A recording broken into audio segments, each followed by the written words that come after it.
السلام علیکم ورحمۃ اللہ وبرکاتہ۔ امید کرتا ہوں کہ آپ سب لوگ خیریت سے ہوں گے۔ شروع کرتے ہیں۔ شادی کرنا یہ انسان کی فطرت ہے۔ ہر مرد کے اندر عورت کی خواہش پیدائشی ہے، یعنی اللہ تعالیٰ نے اس کے جسم میں یہ رکھا ہے کہ عورت سے وہ قرار حاصل کرے، تسکین حاصل کرے۔ مردوں کو اللہ نے یہ خصوصیت دی ہے، صفت دی ہے، اور عورتوں کے بھی اندر اللہ نے یہ رکھا ہے کہ ان کا میلان یا ان کی توجہ مردوں کی طرف ہے، لیکن اس کو اسلام نے ایک حلال طریقے سے باندھا ہے، وہ نکاح کے ذریعے سے۔ اب اگر کسی پر پابندی لگا دیں، اگر میں کہہ دوں کہ میرے جتنے قریب کے ہیں، جتنے ماننے والے ہیں، ان میں سے کوئی بھی عورت کو ٹچ نہیں کرے گا زندگی بھر، تو یہ میں نے فطرت کے خلاف بات کی، یہ فطرت کے خلاف بات کی۔ میں بول نہیں سکتا کہ تم شادی نہ کرو، نکاح نہ کرو، اور اسلام نے کبھی بھی ایسی پابندی نہیں لگائی۔ عیسائیوں نے اپنے اوپر لازم کر لیا کہ جو ان کا مذہبی ہوگا، ریلیجیس ہوگا، وہ عورتوں کو نہیں چھوئے گا۔ کتنی حیرت کی بات ہے۔ معلوم ہے آپ کو، آج دنیا میں ویمن رائٹس کی بات عیسائی کرتے ہیں جو خود نکاح نہیں کرتے۔ جو پادری نکاح نہیں کرتا، کبھی عورت کو اپنے ساتھ نہیں رکھتا، وہ ویمن رائٹس کی بات کرتا ہے۔ حیرت نہیں ہوتی؟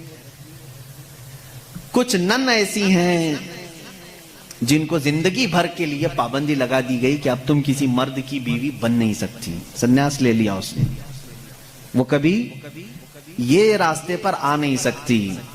یہ فطرت کے خلاف ہے، اور ہم نے اس کے انجام دیکھے ہیں، بلکہ اخباروں نے آپ سب کو بتایا بھی ہوگا۔ حقیقت ہے کہ جب فطرت کے خلاف کوئی بات کی جاتی ہے تو وہ چند دن تک تو چل سکتا ہے، لیکن پھر کہیں غائبانہ طور پر لاوا پھوٹ ہی جاتا ہے۔ اور اس کا انجام دیکھا ہے کہ کئی چرچ ایسے نکلے جہاں پر راہبوں نے نن اور دوسرے آنے والے بھکتوں کو ہی نہیں بخشا۔ یہ حالات ہوئے ہیں۔ اس کی وجہ یہ ہے کہ فطرت کے خلاف یہاں پر حکم دیا، یا انہوں نے خود اپنے آپ کو اس طرح کا کیا۔ اسی طرح سے بعض دوسرے مذاہب میں بھی سنیاس لینے کے جو طریقے بتائے گئے ہیں، اسلام اس کا قائل نہیں ہے۔ اسلام معاشرتی مذہب ہے، سب کے ساتھ رہ کر کے جینے والا مذہب ہے۔ اگر دنیا کو ترک کرنے کا مطلب یہ ہوتا کہ انسانوں میں نہ رہا جائے، تو کبھی رسول کریم صلی اللہ علیہ وسلم مدینے جیسے شہر میں رہتے ہی نہیں، جنگل میں جا کر کے رہتے ہیں، کنارہ کشی اختیار کر لیتے۔ لیکن اسلام معاشرتی مذہب ہے، یعنی لوگوں کے درمیان رہنے کا مذہب ہے، دین ہے۔ ہم سنیاس نہیں لیتے۔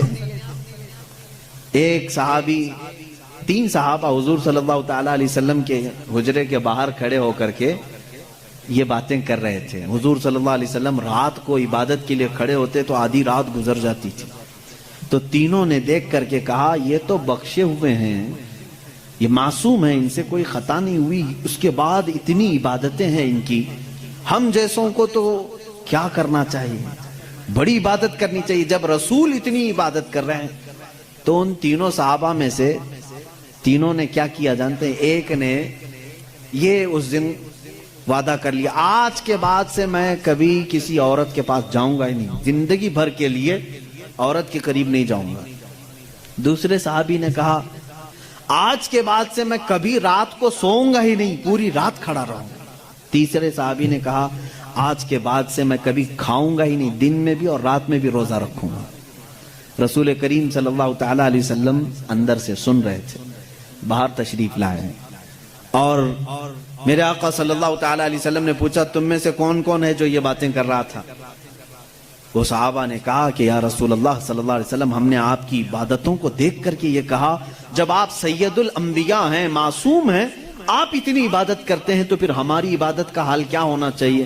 ہمیں بہت زیادہ عبادت کرنے کی ضرورت ہے، اس لیے ہم نے ایسے ایسے عہد کیے۔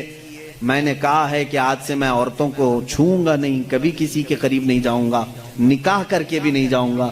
دوسرے نے کہا میں نے یہ کہا ہے کہ رات کو سوؤں گا نہیں۔ تیسرے نے کہا میں نے یہ کہا ہے کہ آج کے بعد سے کبھی کھاؤں گا نہیں۔ اللہ کے نبی صلی اللہ علیہ وسلم نے فرمایا اسلام یہ نہیں ہے، اسلام یہ نہیں ہے میری سنت پر اگر عمل کرنا چاہتے ہو تو میں اللہ کی عبادت کا بھی حق ادا کرتا ہوں اور عورتوں کا بھی حق ادا کرتا ہوں.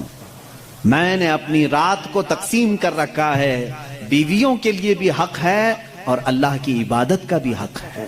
اور دوسرے سے کہا تم نے کہا کہ رات کو کبھی سوؤں گا ہی نہیں, یہ بھی ہمارا طریقہ نہیں ہے. تم فطرت کے خلاف بات کر رہے ہو, بیمار ہو سکتے ہو, روزانہ رات پورے نہیں سو رہے. اب یہاں اس پر میں رک کر کے کہوں گا, حضور صلی اللہ علیہ وسلم نے اس صحابی کو منع کیا جو یہ کہہ رہے تھے میں رات بھر عبادت کروں گا. حضور نے فرمایا میری سنت یہ ہے کہ میں تھوڑی رات آرام کرتا ہوں اور تھوڑی رات اپنے رب کی عبادت بھی کرتا ہوں. تمہارے جسم کا بھی تم پر حق ہے, اس کو بھی آرام دو. اور پھر تیسرے صحابی سے کہا میری سنت یہ ہے کہ میں افطاری بھی کرتا ہوں اور سحری بھی کرتا ہوں اور روزہ بھی رکھتا ہوں. ایسا نہیں کہ پورا پابندی کر لیا, جبکہ وہ رسول جن کو اللہ تعالیٰ جنت سے کھلاتا پلاتا ہے, اس کے باوجود میرے آقا صلی اللہ علیہ وسلم فرماتے ہیں کہ کنٹینیو روزہ رکھنا نہیں چاہیے, کہ تمہارے جسم کا تم پر حق ہے, کمزوری آ جائے گی. حضور نے منع فرمایا میں ایک دن روزہ رکھتا ہوں ایک دن نہیں رکھتا, یا میں افطار کرتا ہوں شام کے وقت اور دن میں روزہ رکھتا ہوں. اس کا مطلب یہ ہے میرے عزیزو, اس پوری حدیث کا خلاصہ یہ ہے اللہ کے نبی صلی اللہ تعالی علیہ وسلم نے جو حکم دیے, اسلام کا خلاصہ یہ ہے کہ اس میں کہیں پر بھی افراط و تفریط نہیں, یعنی بہت تنگی والے حکم بھی نہیں اور بہت ڈھیل بھی نہیں. اسلام درمیانی راستہ ہے, درمیانی راستہ ہے. اب یہاں ان لوگوں کو سوچنا چاہیے, حضور نے جس صحابی کو رات بھر عبادت کرنے کے لیے منع کیا, یہاں رات بھر گیم کھیلنے والے لوگ موجود ہیں, پوری رات بھر عیاشی کرنے والے موجود ہیں. ان کو تو رات بھر کھڑے ہو کر کے عبادت کرنے کو میرے آقا نے منع کیا تھا. آرام کرو تھوڑی دیر, اپنے جسم کو راحت پہنچاؤ. اس طرح سے اسلام کی یہ خصوصیات ہے کہ اسلام انسان کی فطرت کے عین مطابق ہے, اسلام کی فطرت کے مطابق ہے. اسی لیے قرآن کہتا ہے لا یکلف اللہ نفسا الا وسعها.